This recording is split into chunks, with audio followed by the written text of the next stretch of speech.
Tere! Mina olen Helesa ja täna tulime Stroomi randa.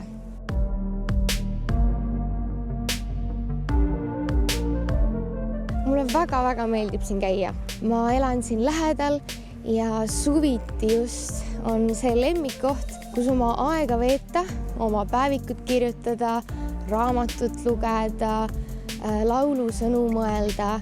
Ja kuna täna on selline vahva mõnus ilm, kus võtad ja lumi ikka korralikult läheb kokku ka, siis teeme ühe vahva luemümme.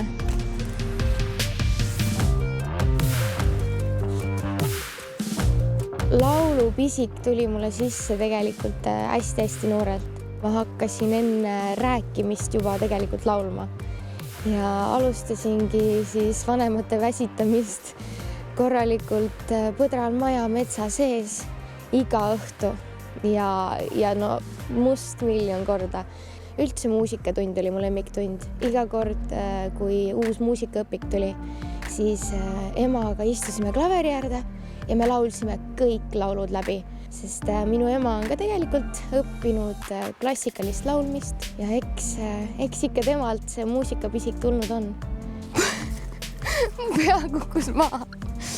Ma kaotasin pea. Loodan, et Saku Suurraadios seda ei juhtu.